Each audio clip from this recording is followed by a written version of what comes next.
today we have huge amounts of information on both customers and sales and employees, as well as the company.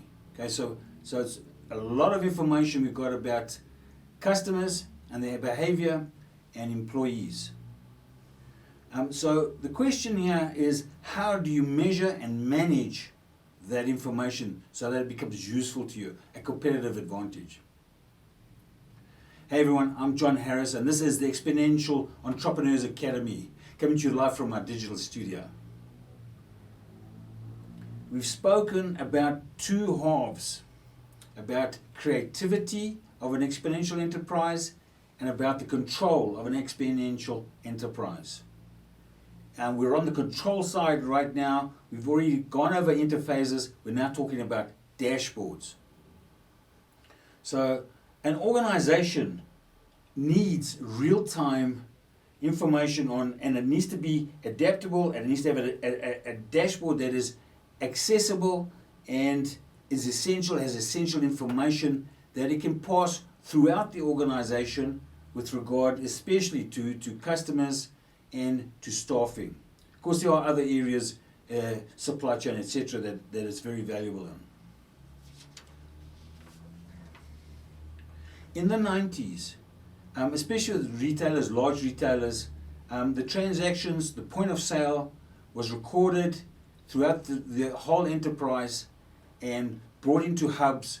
Those hubs would go then to head offices with regard to repurchasing stocks and the supply chain.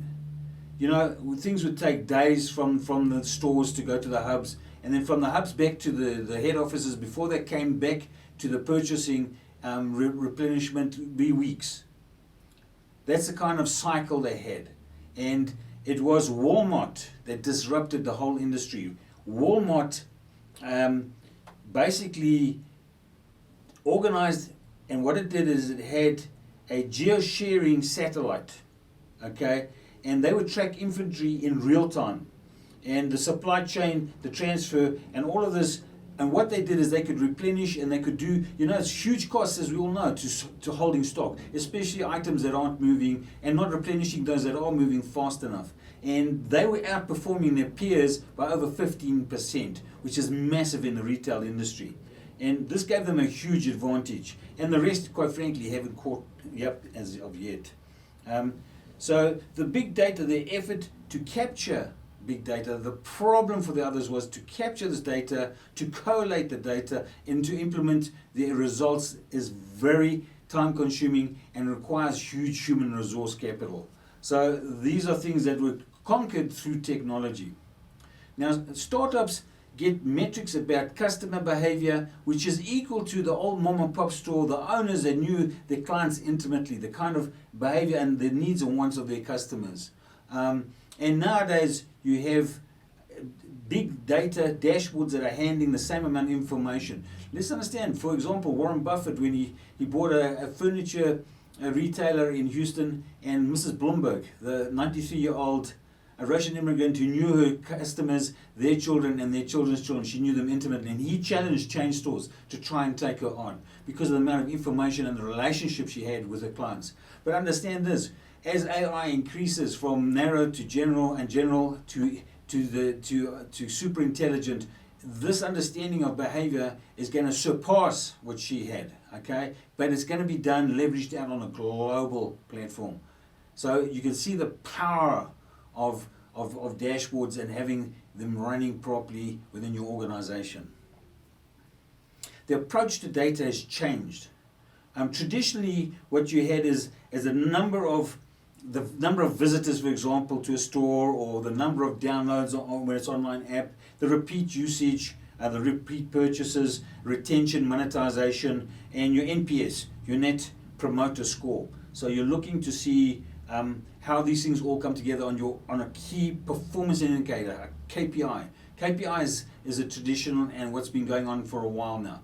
So in that regard to customer and with regard to employees, as well as other areas of the organization. So it equaled performance tracking, and one of the big things was when it came to regard to employees.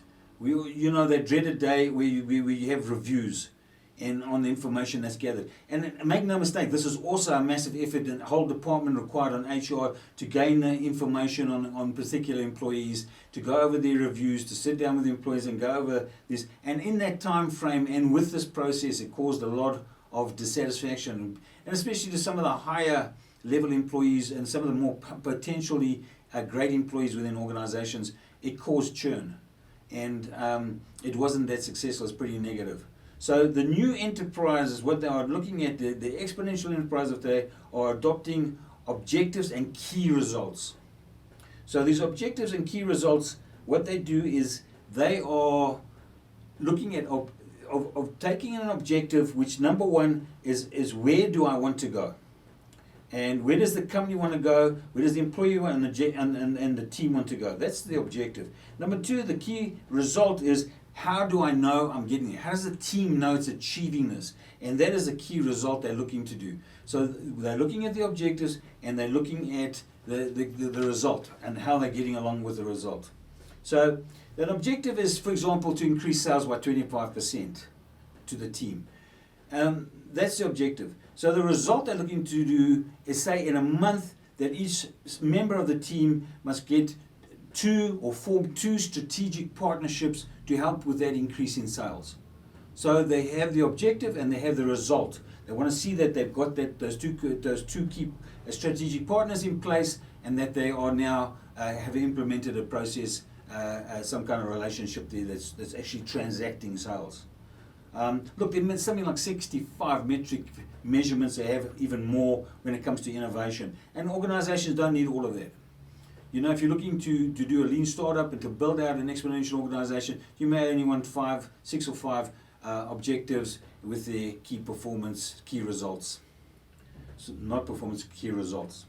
And to give you an idea let's just go to understand an OKR a little bit better. A key performance indicator is top down. An objective key result is bottom up. Objectives are really the dream that you want to achieve. And the results, the key results, is the success of achieving those, the success of how you're achieving those. Objectives are qualitative, results are quantitative. And objectives should be set at where they are beyond the comfort zone, they're slightly uncomfortable, not too far out, which would guarantee failure, but there's got to be something that stretches the potential of the team or the member, the individual employee. Dashboard metrics, are done, as I mentioned, for customer data, employee data, teams, and obviously also for various areas of the company. I've already mentioned that in the supply chain. So why is this important? Number one, you're going to track growth and the key drivers in real time. So you're looking at areas, where are the drivers, where's the growth drivers, and where can you get them in real time so that you can harness and promote those areas more, and then start to cut off other areas that aren't performing for you. OKRs create a control frame for managing growth. A lot of problems with startups is, as they accelerate growth, they cannot manage their growth. It's too fast, the cash flows, etc., can't handle it. And so the funding and various other aspects can be put into place through understanding the OKRs. Another thing is to minimize exposure from errors. Because you have very fast feedback loops, you can start to adjust and change direction, do change management very rapidly. And so that lessens the exposure. The prerequisites to have in place, you want to look at things like real-time metrics to be tracked, gathered, and analyzed. So you need to have these prerequisites in place. And the OKRs need to be implemented rapidly. And on the other side, those are the instrumentation, the controls, the hard side of it. As far as the staff, they have to be brought into this type of culture, and they need to have an understanding and buy in as far as the employees go with this kind of culture. So this gives you a little bit of a backdrop to dashboards and and we've spoken before about interfaces, and next we're going to go on to talk about experimentation. And as usual, if you'd like you to follow, subscribe to our various channels, and you can, on the page, our Exponential Entrepreneurs Academy Facebook page, there's another link there. If you want to get some more information, you can look at the moving forward with us with some of our events and things. And as usual, we will get to see you in the next episode.